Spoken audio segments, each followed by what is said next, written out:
សួស្តីបាទ Facebook ឲ្យអ្នកលេងឬ Creator រកប្រាក់ Monetize បាន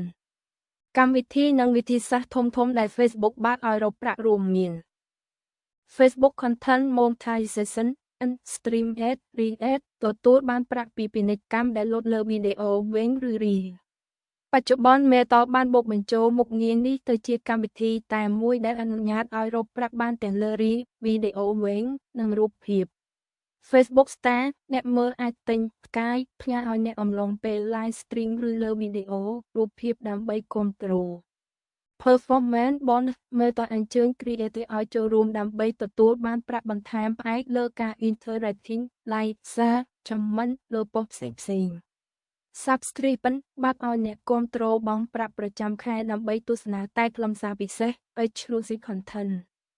ចំណាំសំខាន់សម្រាប់ប្រទេសកម្ពុជាមុខងារមួយចំនួនដូចជា Stream Ad ពេញលេញអាចនៅមានកម្រិតឬមិនទាន់បើកជាផ្លូវការ 100% សម្រាប់ Region កម្ពុជានៅឡើយប៉ុន្តែ Creator កម្ពុជាភាគច្រើនតែងតែប្រើប្រាស់វិធី Set Admin នៅ Borderless Eligible Country ឬបើកមុខងារ Professional Mode លើ Profile Page ដើម្បីទទួល Star និងការអញ្ជើញចូលរួមកម្មវិធី Bonus ផ្សេងៗ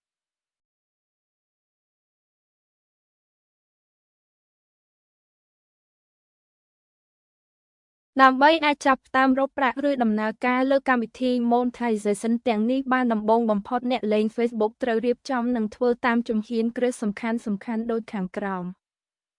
1. បើកមុខងារ Professional Mode ឬបង្កើត Page បើប្រើ Profile ផ្ទាល់ខ្លួនត្រូវចុច Turn on Professional Mode លើ Profile របស់អ្នកចុចលើសញ្ញាជ្រុង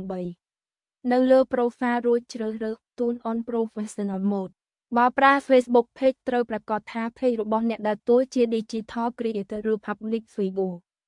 2. ពិនិត្យ Monetization Eligibility លក្ខខណ្ឌវិនិច្ឆ័យចូលទៅកាន់ Professional Dashboard ធំជាង Monetization ដើម្បីពិនិត្យមើលថាតើគណនីរបស់អ្នកគ្រប់លក្ខខណ្ឌហើយឬនៅអាយុត្រូវមានអាយុចាប់ពី 18 ឆ្នាំឡើងទៅ Community Standard និង Partner Monetization Policy គណនីPage ត្រូវតែស្អាតស្អំបៃតង Green Status មិនដែលមានទោសបំពានច្បាប់រក្សាសិទ្ធិ Copyright ឬគោលការណ៍ផ្សេងៗរបស់ Facebook ឡើយចំនួន Follower និង Engagement កម្មវិធីនីមួយៗទាមទារផ្សេងគ្នាឧទាហរណ៍ Stream Ad ត្រូវការ 5,000 Follower និងនាទីទស្សនា 60,000 នាទីក្នុងរយៈពេល 60 ថ្ងៃ 3. រៀបចំព័ត៌មានពន្ធនិងគណនីធនាគារ Set up Payment Account នៅពេលគ្រប់លក្ខខណ្ឌ Facebook នឹងឲ្យអ្នកចុច Set up ដើម្បីទទួលបានលុយព័ត៌មានផ្ទាល់ខ្លួនឈ្មោះពិតអាសយដ្ឋានត្រូវឲ្យដូចក្នុងអត្តសញ្ញាណប័ណ្ណលិខិតឆ្លងដែនលេខសម្គាល់ពន្ធ Tag ID TIN អ្នកអាចប្រើប្រាស់លេខអត្តសញ្ញាណប័ណ្ណឬលេខពន្ធផ្ទាល់ខ្លួន Bank Account Swift Code ភ្ជាប់គណនីធនាគារនៅកម្ពុជាដូចជា ABA AC Lida ដែលអាចទទួលប្រាក់ជារូបិយប័ណ្ណ USD តាម Swift ឬគណនី PayPal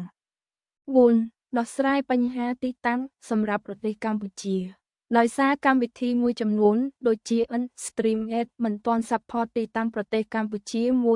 100% កំណត់ Admin នៅបរទេសបន្ថែម Admin អ្នកគ្រប់គ្រងដែលរស់នៅក្នុងប្រទេសដែលត្រូវតាមលក្ខខណ្ឌ Facebook Eligible Country ដូចជាថៃសហរដ្ឋអាមេរិកអូស្ត្រាលីជាដើមដើម្បីឲ្យគេជួយចុច Set up Monetization ឲ្យ